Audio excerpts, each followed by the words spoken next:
Tu, caro livro, que hoje sobre a mesa em que trabalho, guardo com cuidado, como um tesouro, livro idolatrado, dás-me conforto à íntima tristeza.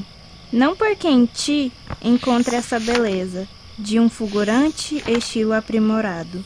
És como qualquer livro encadernado, e a qualquer outro igual em singeleza. Se após a luta, à noite te procuro, como quem busca um bálsamo seguro, se em ti feliz o meu olhar descansa, é que julgo sentir todo o carinho daquele belo coração de arminho que te legou a mim como lembrança.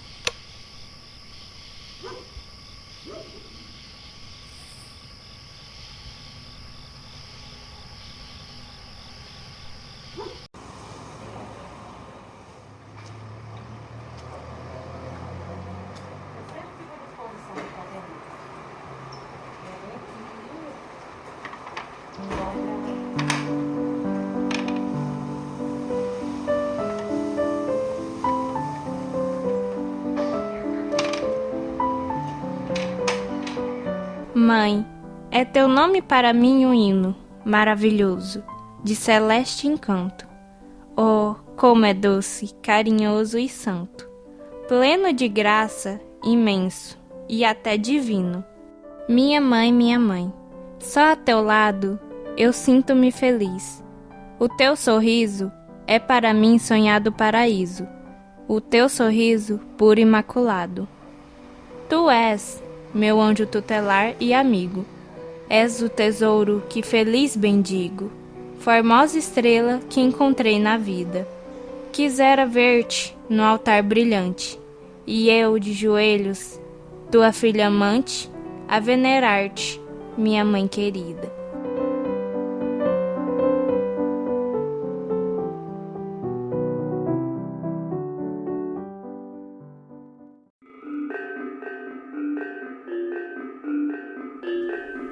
Coragem. Se é doloroso assim viver, sozinho, se a saudade da pátria te lacera, se te magoam cardos do caminho, mas quanta glória, sonhador, te espera, e quantos louros, coração de arminho, irão cingir-te a nobre fronde austera. Ó tu, que vives longe do carinho, alma feita de luz e primavera. Quando um dia voltares ao querido país natal, guardando esse tesouro, que são as palmas loiras da vitória, verás, então, poeta destemido, teu nome escrito em grandes letras de ouro, nas refulgentes páginas da história.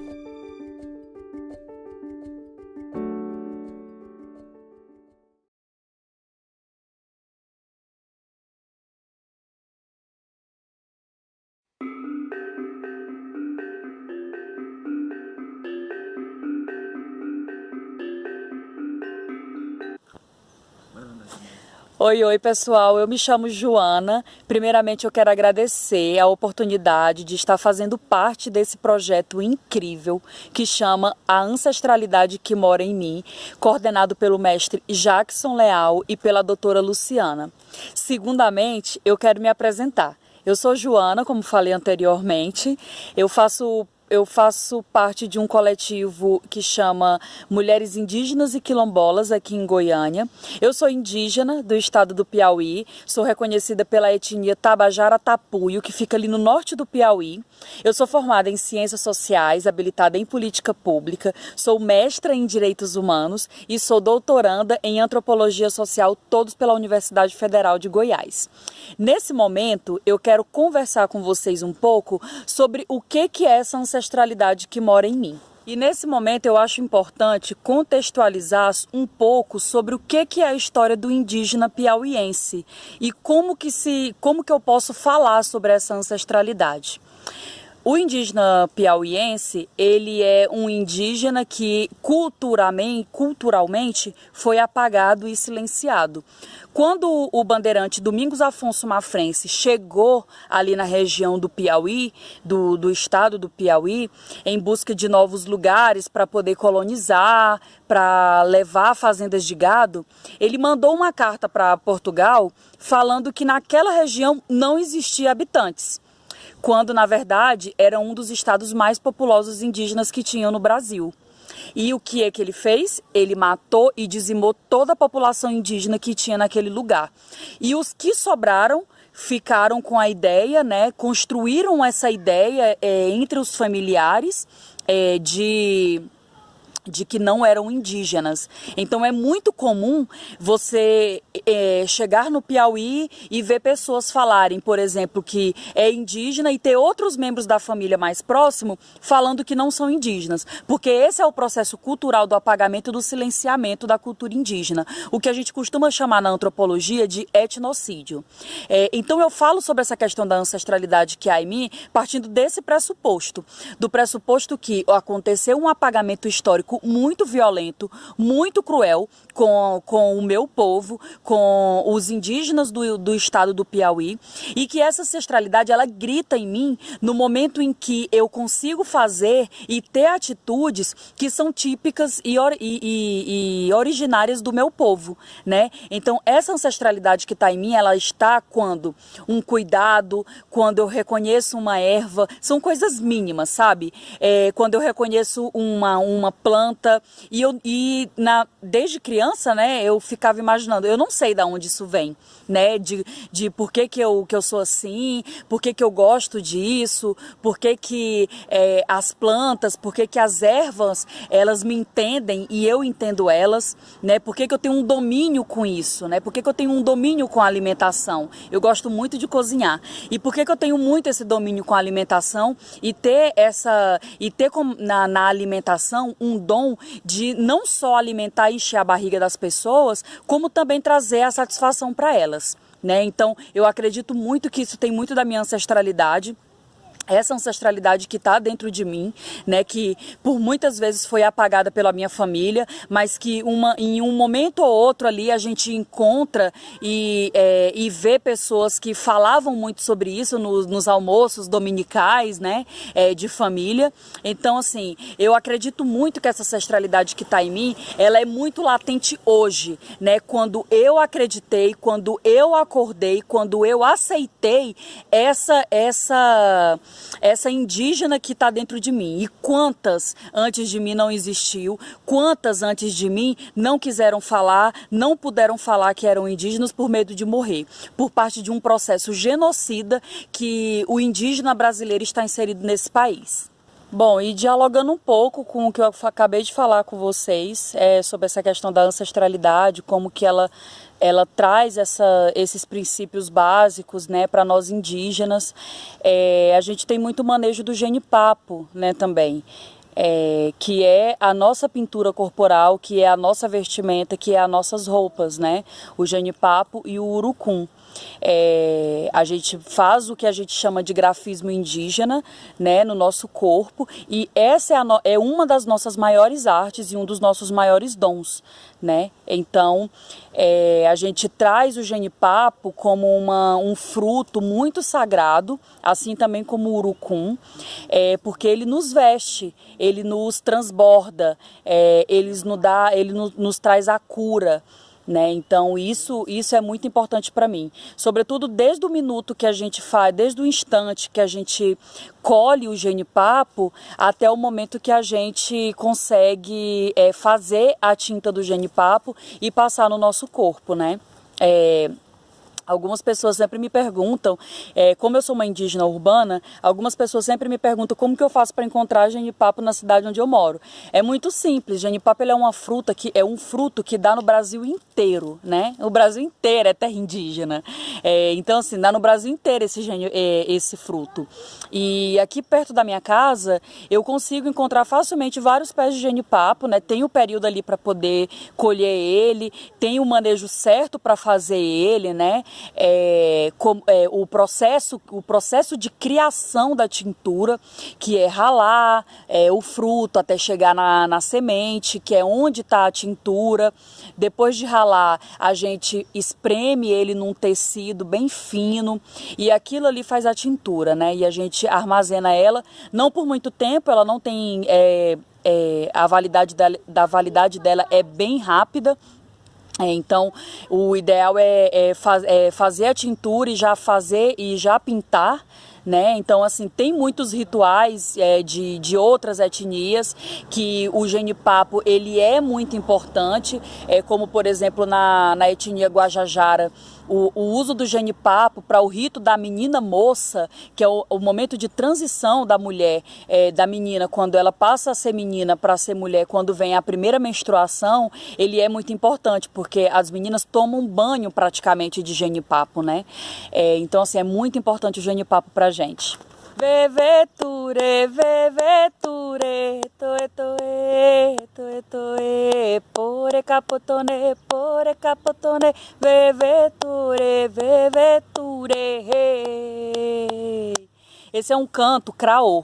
Eu aprendi com uma grande amiga da faculdade, que é craô, a Letícia Craô, e ela fez esse canto, ela pediu pra gente fazer esse canto no momento que ela estava defendendo a dissertação dela de mestrado. E esse canto, ele traz muito de resgate da minha ancestralidade, porque ele conta sobre o voo da borboleta. O voo da borboleta que vai para longe, que consegue com muita dificuldade sair do casulo e ir para bem longe, conseguir alçar novos voos, fazer novas coisas. E trazendo um pouco dessa questão sobre o processo de criação artístico vinculado ao que é essa ancestralidade que há em mim, como eu falei, tudo isso, o canto indígena, o saber do manejo do jenipapo, que obviamente alguém me ensinou, mas eu tenho uma amiga indígena que ela sempre gosta muito de falar assim, que as tintas de jenipapo que eu faço ficam muito boas, que ela conhece pessoas que são indígenas aldeados, que não conseguem fazer uma tinta tão boa quanto eu produzo. E ela fala assim: Joana, tu tem a mão muito boa para produzir tinta de genipapo. E eu me sinto muito lisonjeada, porque essa faz parte, o manejo do genipapo, ele também é um processo artístico, né?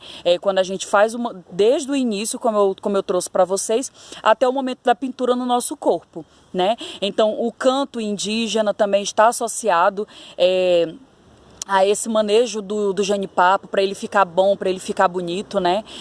Esse canto que eu trouxe, craô, que foi uma amiga que me ensinou, que é indígena craô, em que ela fala sobre o voo da borboleta, né? Que é ir para longe, a partir das suas vivências, a partir dos seus conhecimentos, né? Então, essa ancestralidade que há em mim, esse vinculado ao meu processo de produção artística, ele é muito grande, né? Ele passa também pelo momento que eu aprendi desde pequena a fazer artesanato e ter o manejo de fazer artesanato com as próprias mãos, né? Pintura, cestaria, tapeçaria, e tudo isso vem com certeza dessa ancestralidade, né? Que grita o tempo todo em mim.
Carajá de Goiás. Do Rio Vermelho ao Rio Araguaia, povos do fundo do rio, acompanhados de suas maracás, Carajá, guerreiro bravio.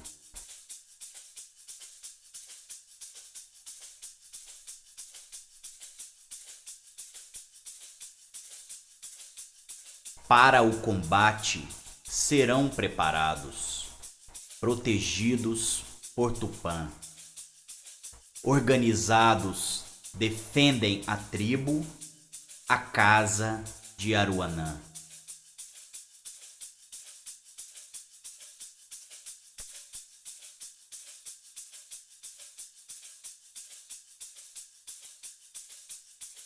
Eles consumiam milho, mandioca, batata, banana e pequi, mel, melancia, cará e feijão, amendoim e oiti.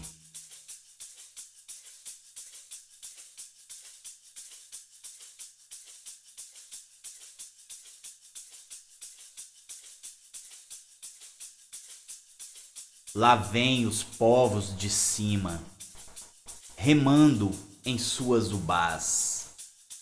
Do Macrogê dividiram a língua com os Javaé e os Xambioá.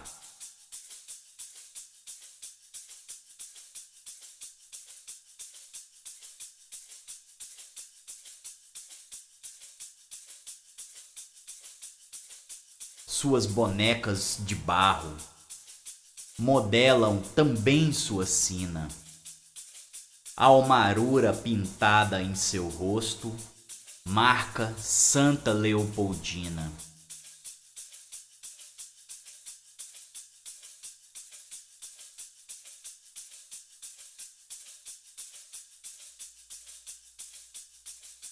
Se reconhecem por INE, que significa nós. Carregam no nome coletividade. Salve Carajá de Goiás.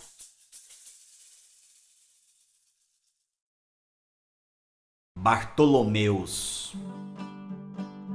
Perto do Equador, rumo ao Eldorado, rompendo o tratado, desbravou martírios. Deixando pros filhos o sabor do prélio, foi diabo velho o algoz dessa terra.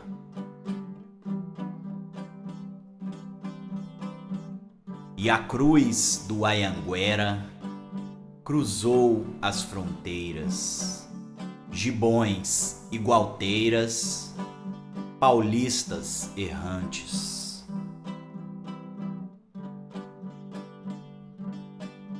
se fez bandeirantes, abrindo picadas.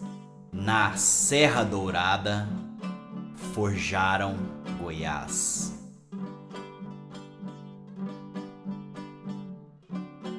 Nossos arraiais e toda cercania virou capitania do aluvião.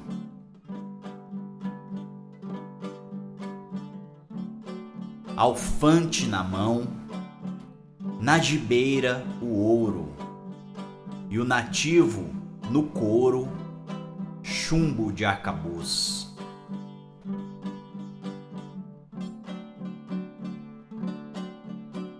Velho Paraupara desemboca vermelho, refletindo no espelho mais uma conquista.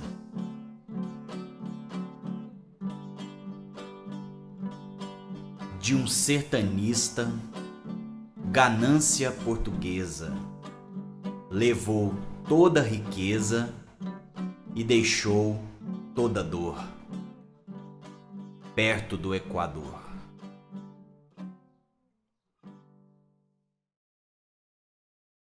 Dos Calungas, que da fuga se formou Calunga, que o quilombo refletiu Nagô, que do Congo recriou-se o jongo, que na Sussa Angola sossegou.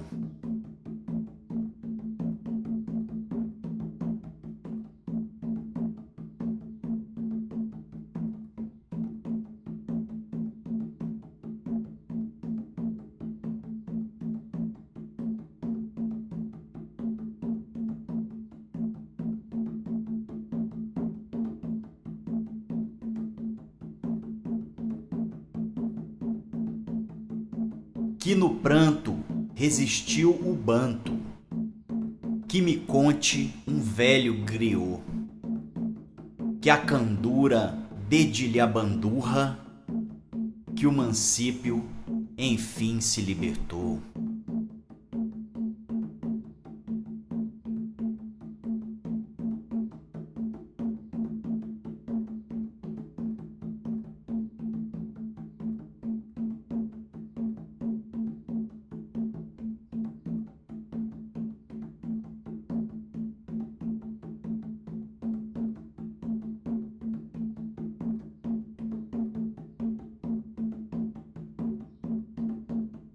Que da muamba não viva o moleque, que o batuque marque mangabeira, que do banzo lembre o maquine, que na vava reflita areia.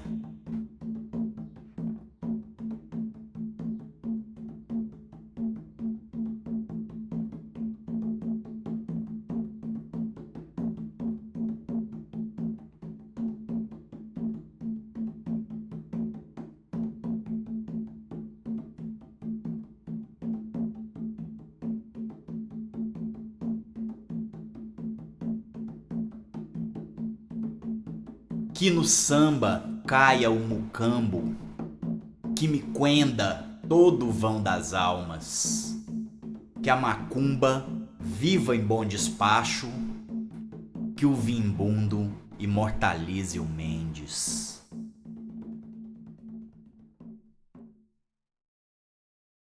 Mestre Eurico.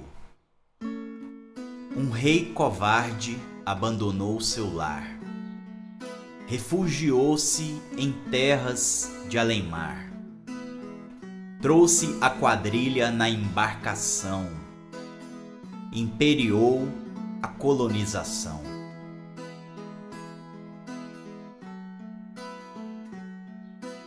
Seus descendentes, suas amantes, seus menestréis, seus infantes, suas palavras, seu linguajar.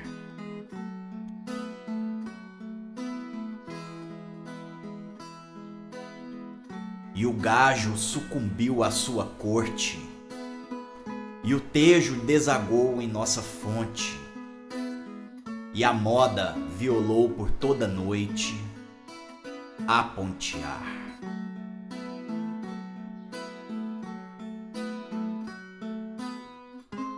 Um autodidata lá de Portugal fincou raízes no Brasil Central, trouxe cultura e oportunidade para as pessoas da melhor idade.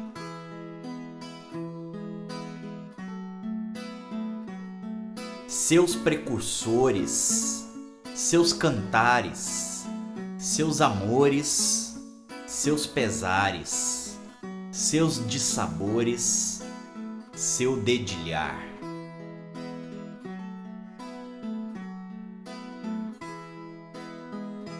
E o canto propagou pelo cerrado, e o pranto harmonizou-se bamburrado, e o planalto adotou o fado a destinar.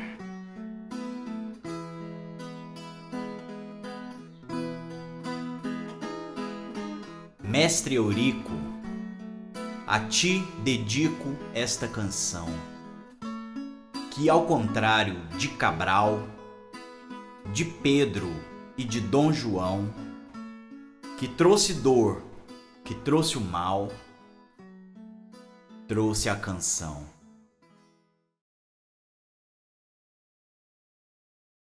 Lamento caipira.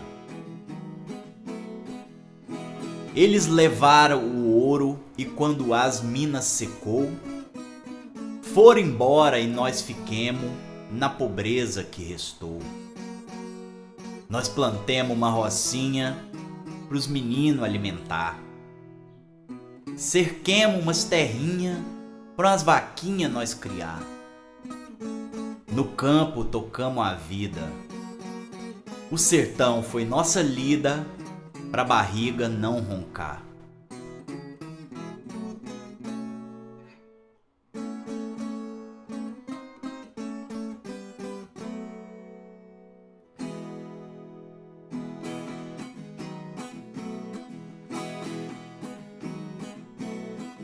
Os anos passaram lento aqui no interior.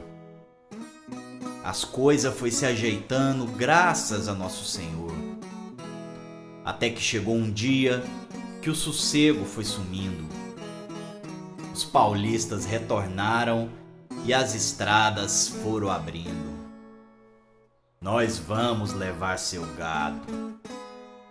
Nas picadas do cerrado, o progresso foi surgindo.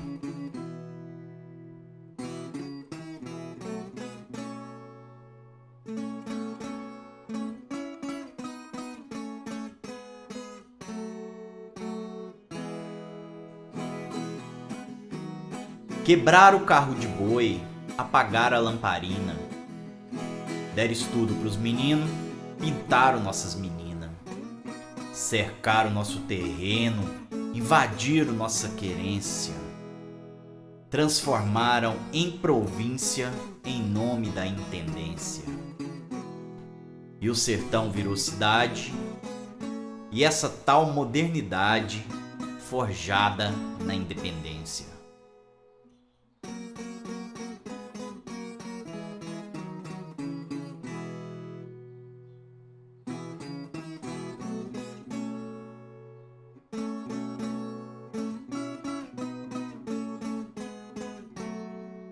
Forasteiro foi chegando e o povoado misturou. Por aqui foram ficando e o pessoal multiplicou. Veio mineiro, veio baiano, o Pará e o Maranhão. Desceram pro centro-oeste com toda a sofreguidão. Outros vieram atrás e assim se fez Goiás e no Brasil seu coração.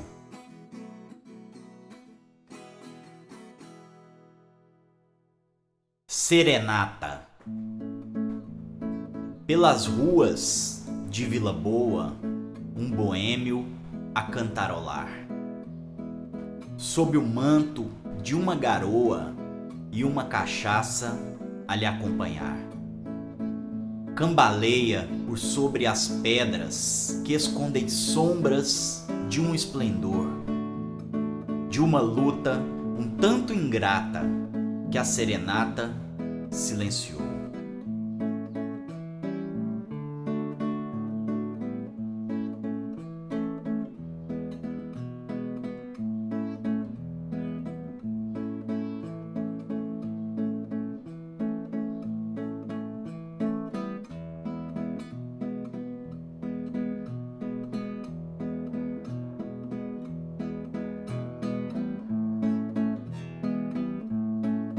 Pelos becos de meia ponte, degusta a noite dos Pirineus.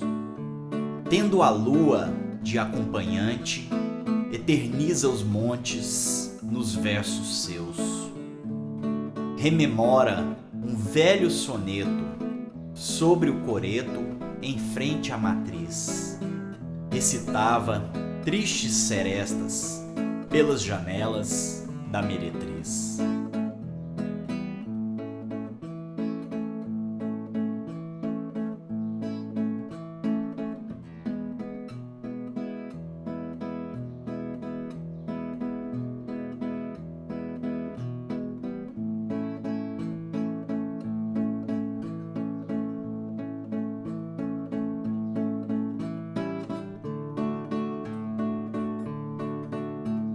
Onde mora a felicidade nessa cidade que aqui brotou?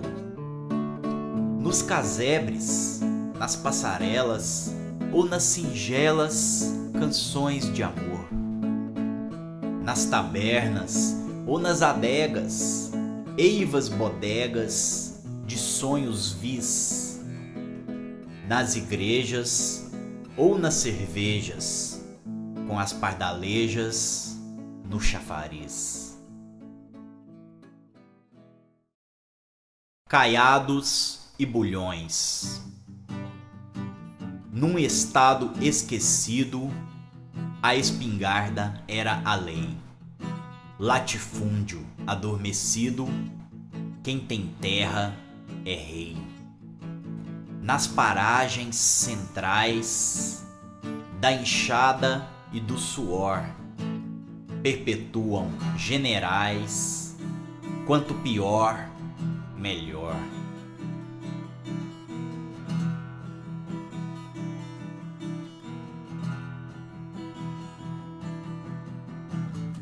Nas questões interferentes, nos grilados papéis, na coluna dos tenentes, coluna dos coronéis. A noite era tronco, o cabresto era dia. Entre trancos e barrancos, a república nascia.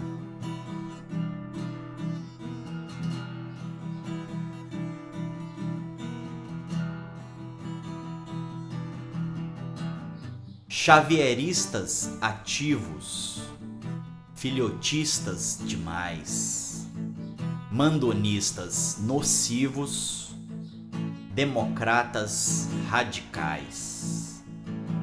Carabina engatilhada sufocava o berro, até que foi estendida a estrada de ferro.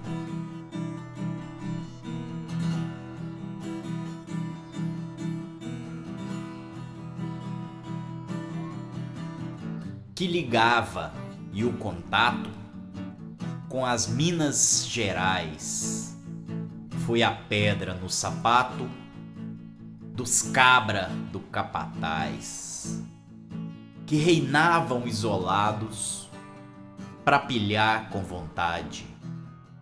Foi-se os tempos atrasados, veio a modernidade. Fazenda asfaltada.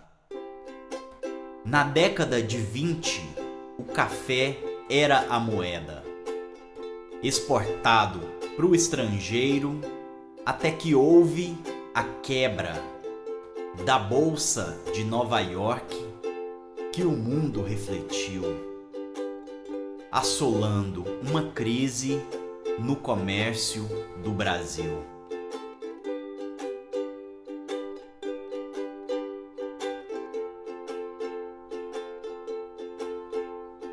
Um grupo se organizou e em 30 fez revolução, tomando o poder para si através da intervenção. A missão era o progresso e o fim do coronelismo. Liderados por Getúlio, tinha início o populismo.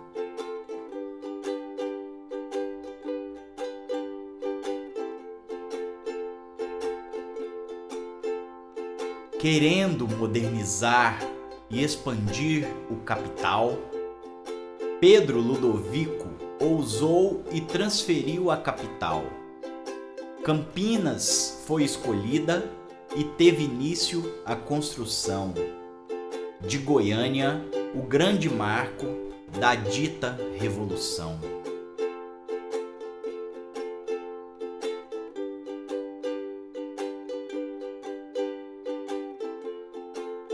Foi em 33 que a enxada começou a trabalhar e a cidade planejada no cerrado fez brotar. Suas ruas numeradas receberam flamboyância, colorindo avenidas, simbolismo do amanhã.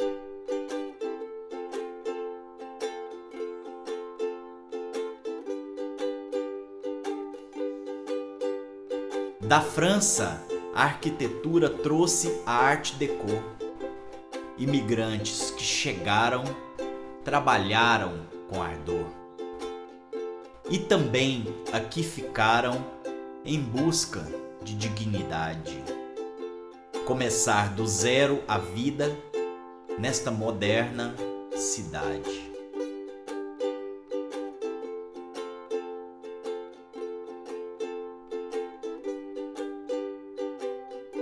O batismo cultural aconteceu em 42 e a cidade de Goiás foi deixada para depois. Abandonada resiste e explicita esse contraste do progresso prometido com a marcha para o oeste.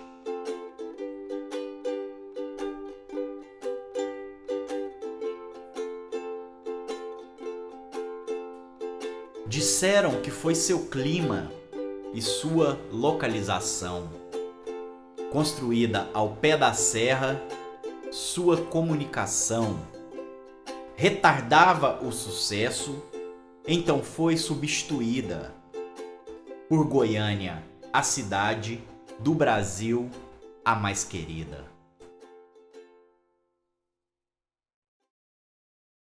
Capital da Esperança.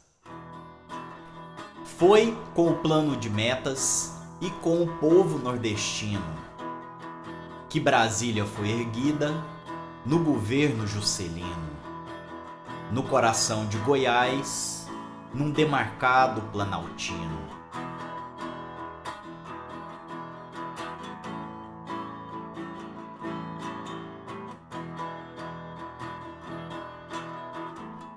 A capital planejada era um sonho bem antigo. Bem no centro do país, dificultava para o inimigo. O governo federal fez no Cerrado seu abrigo.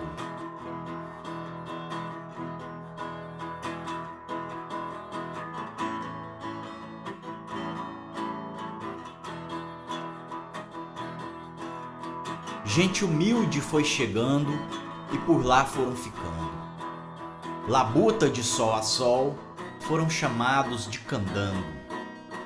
Entre ferros e concreto, a esperança levantando.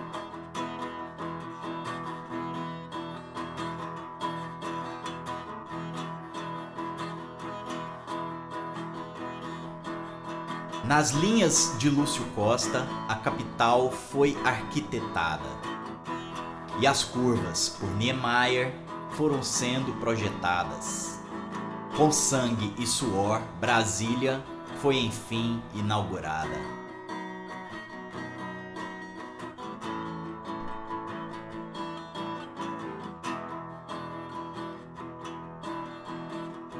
Hoje, Brasília abriga o grande centro do poder. Cresceu tanto que o entorno foi deixado à mercê. Uma criança sem pai que ninguém quer reconhecer.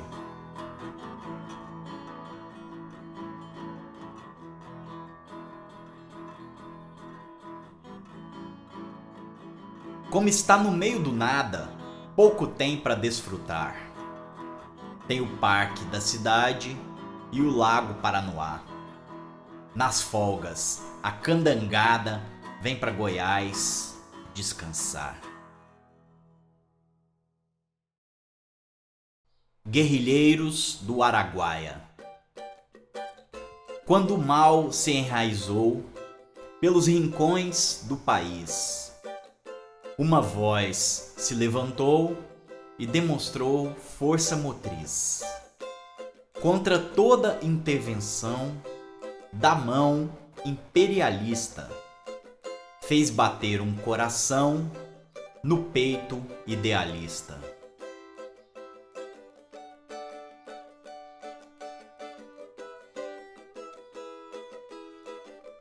Em Formoso resistiu, Trombas fitou a matilha, o Araguaia assistiu os entraves da guerrilha. Zé Porfírio combateu pela terra devoluta, e viram que um filho teu não foge à luta.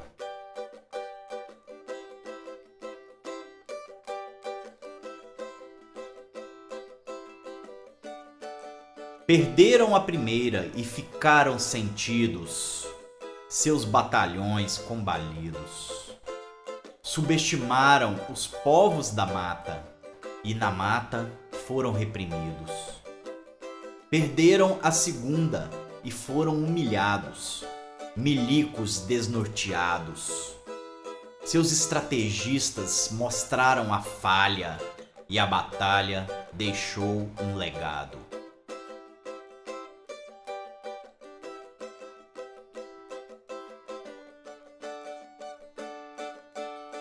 Tiraram o time de campo e não engoliram a derrota. Se prepararam por mais de um ano e raivosos voltaram para a mata. Usaram disfarces campeiros e enganaram a população, quebrando barreiras, rompendo trincheiras, ceifaram a revolução.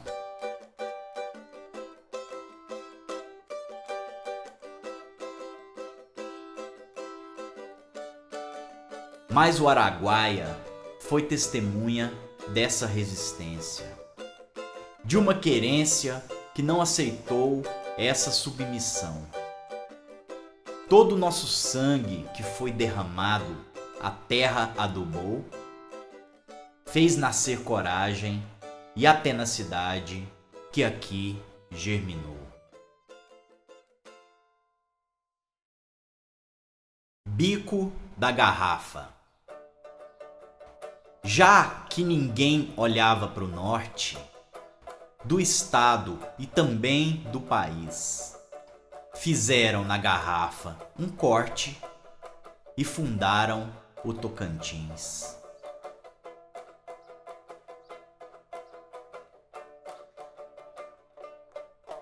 Explorados pelas santas entradas, perseguidos lá no sul do Pará, fincaram chão em Natividade, derramaram sangue em Xambioá.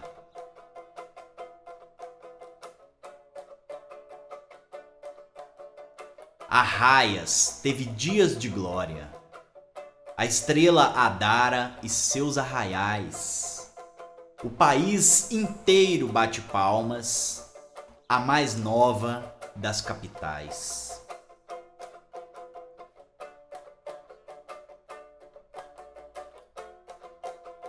capim dourado do Jalapão, xerentes de Porto Nacional, os carajá de Araguaína, javaés da Ilha do Bananal.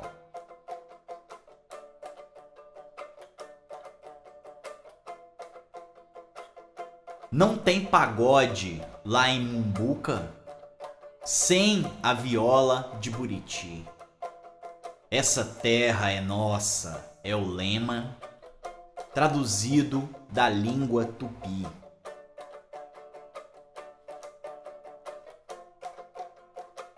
O Boa Sorte até que tentou. Siqueira pegou rabeirão. O Bigode foi lá e vetou, deixando para a Constituição.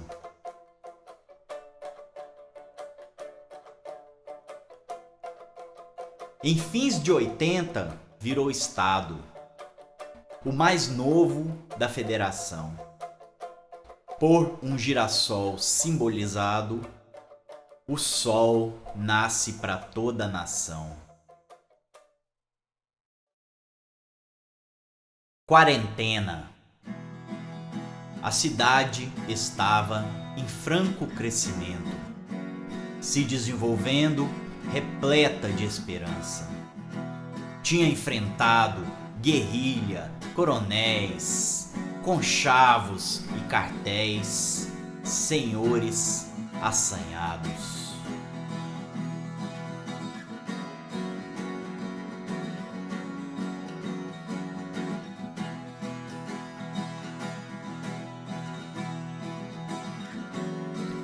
Quando a ignorância e o descaso fez murchar as flores, espalhando a podridão. Um hospital demolido escondia os horrores que os velhos senhores não fizeram questão.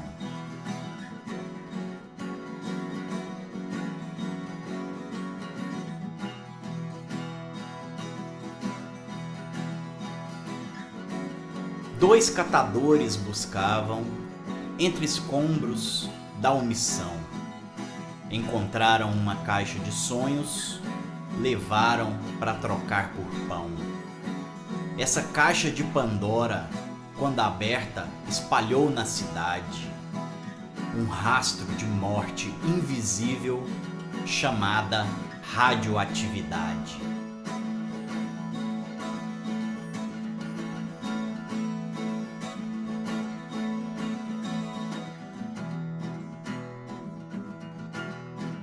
O desconhecido tomou proporções, curiosos a contemplar. A luz azul que saltava aos olhos se pôs a contaminar. Quando a menina ingeriu inocente, pôs fim à sua curta infância. E o preconceito espalhou pelos bairros, fruto de nossa ignorância.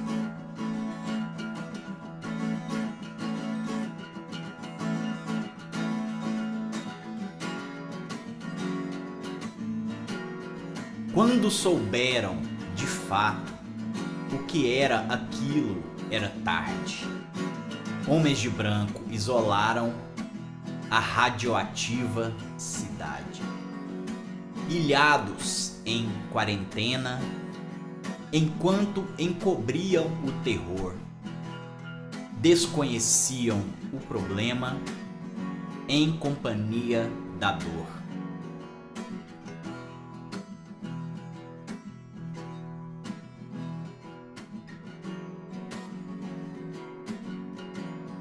E o país nos esqueceu, a cidade esvaziou, nossa cultura morreu, nossa esperança aumentou.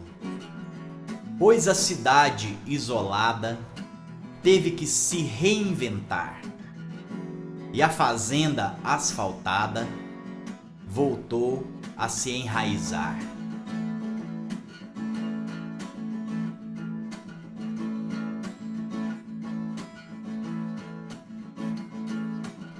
Esse é o preço do progresso que tivemos que pagar. para entender que o sucesso não vem sem renunciar.